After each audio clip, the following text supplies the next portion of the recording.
কিনে ফেললাম এই প্রাইভেট জেট আর 100 জন পাইলটের মধ্যে যে পাইলট এই ভিডিওটা জিতবে সে এটা রেখে দেবে। প্রথম চ্যালেঞ্জে পাইলটরা 3টে টিমে ভাগ হয়ে যাবে আমার বাড়ি যাওয়ার কোনো উপায় নেই। আর প্রথম যে টিম এই 18,000 কেজির প্লেনটাকে ফিনিশিং লাইনে নিয়ে যাবে 3, 2, 1 শুরু করো।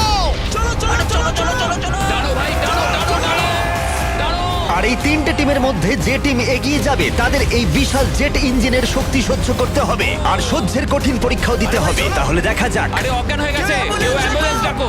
আমরা শাটডাউন করলাম একটা গোটা শহরকে 24 ঘন্টার জন্য, কিন্তু প্রথমে দেখব কোন টিম এই ফিনিশিং লাইনটাকে ক্রস করতে পারে। হাড্ডাহাড্ডি লড়াই চলছে, এগিয়ে চলো, এগিয়ে চলো। তাড়াতাড়ি, তোমরা প্রায় পৌঁছে গেছো। ও এক হাতে এটাকে টেনে নিয়ে যাচ্ছে, ওরা দ্রুত এগোচ্ছে। ওরা কি তাড়াতাড়ি যাচ্ছে? জিততে হলে প্লেনটাকে ফিনিশিং লাইন ক্রস করাতে হবে। ও, আমরা উইনার পেয়ে গেছি, তোমরা পেরেছো। ওটা আমাদের জেট। আমি এটা আমার মেয়ের জন্য করেছি। 2/3 পাইলট এই মাত্র এলিমিনেট হয়ে গেল। এদের মধ্যে একজন জিততে চলেছে এই প্রাইভেট জেট। এই পাইলটদের 4টে চ্যালেঞ্জের মুখোমুখি হতে হবে $2.4 মিলিয়ন প্রাইভেট জেটটা জেতার জন্য। তোমাদের স্বাগত গেম নাম্বার 2 তে।